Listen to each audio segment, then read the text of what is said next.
welcome back to my YouTube channel. In today's video, we shall discuss the short questions of chapter number 15, second year. The question number 7 is, when the switch in the circuit is closed, a current is established in the coil and a metal ring jumps upward Y. Describe what would happen to the ring if the battery polarity were reversed. Question क्या है? Question पूछ रहा है कि अगर हमारे पास एक ये उन्होंने सर्किट दी है, अगर हम इसके स्विच को क्लोज़ कर देते हैं तो हमारे पास यहाँ पे करंट फ़्लो करना शुरू कर देता है। जब यहाँ पे करंट फ़्लो करता है तो ये ऊपर जो रिंग है ये ऊपर को मूव करना शुरू हो जाती है। उसकी क्या रीज़न है? और सेकंड पार्ट है कि अगर हम इसकी पोलैरिटी को चेंज कर देते हैं, अगर यहाँ पे ये हमारे पास पॉजिटिव चार्ज है और ये नेगेटिव है, अगर हम इधर नेगेटिव पोल कर देते हैं और इधर पॉजिटिव कर देते हैं तो हमारे पास जो रिंग है वो किस डायरेक्शन में मूव करेगी। ओके, आंसर देखते हैं। When the switch is closed, जब हम स्विच को क्लोज करते हैं, the current through coil increase from zero to maximum steady value, कि जो करंट है वो ज़ीरो से मैक्सिमम जाएगा। ज़ाहिर सी बात है पहले करंट जो है फ़्लो नहीं कर रहा, जब हम स्विच को क्लोज कर देंगे करंट फ़्लो करना शुरू कर देगा और उसकी वैल्यू ज़ीरो से मैक्सिमम तक जाएगी। So the magnetic flux through ring is increased, जो मैग्नेटिक फ्लक्स इस रिंग से गुजर रहा है वो क्या होगा? इंक्रीज़ होगा, विच प्रोड्यूस EMF, जिससे EMF इंड्यूस होगा। ये हमने फैराडे लॉ में पढ़ा है। This induced EMF act to decrease the magnetic flux through ring, ये जो रिंग है इसके अंदर जो मैग्नेटिक फ्लक्स है, मैग्नेटिक EMF इंड्यूस हुआ है, इसके डायरेक्शन इस तरह होगी कि ये उसकी कॉज को इसके अंदर जो फ्लक्स इंक्रीज़ हो रहा है उसको कम करने की कोशिश करेगा। सो जो रिंग है वो ऊपर को मूव करेगी। अगर हम इसकी पोलैरिटी चेंज कर देते हैं, बैटरी की पोलैरिटी चेंज करने से इधर नेगेटिव इधर पॉजिटिव कर देते हैं, तब भी जब हम स्विच को क्लोज़ करते हैं तो करंट की वैल्यू ज़ीरो से मैक्सिमम इंक्रीज़ ही होती है। जब वो ज़ीरो से मैक्सिमम इंक्रीज़ होती है तो रिंग में फिर मैग्नेटिक फ्लक्स जो है वो ज़ीरो से ज़्यादा इंक्रीज़ होता है।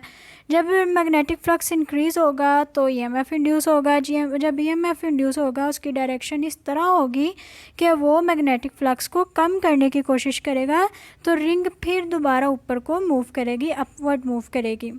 सो सेकेंड पार्ट भी पढ़ लेते हैं।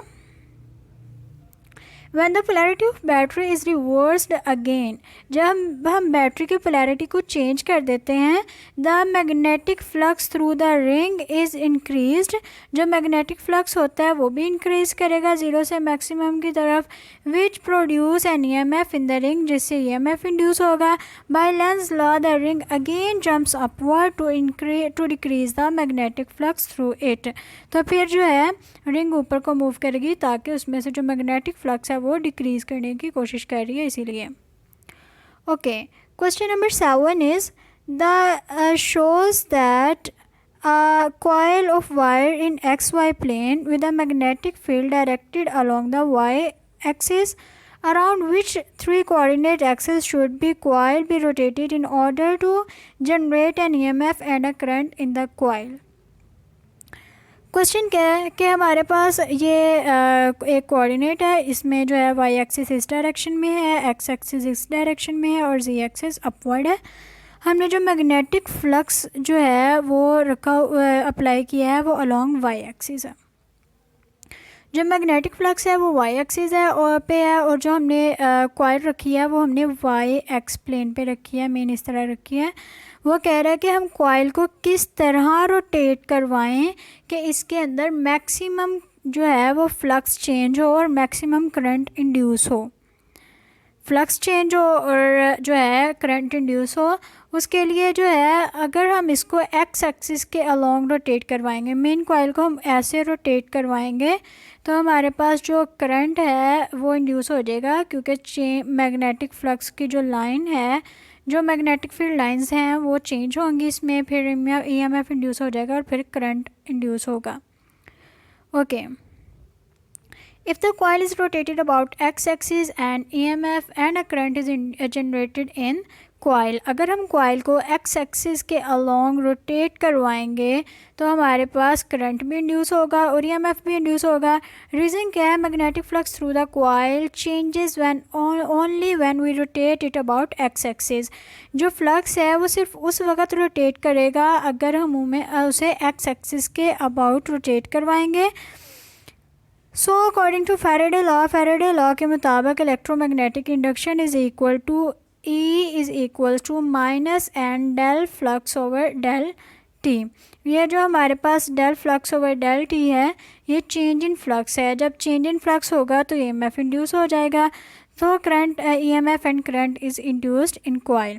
There is no change in magnetic flux when we rotate it about around y axis और z एक्सिस और and so no EMF induced.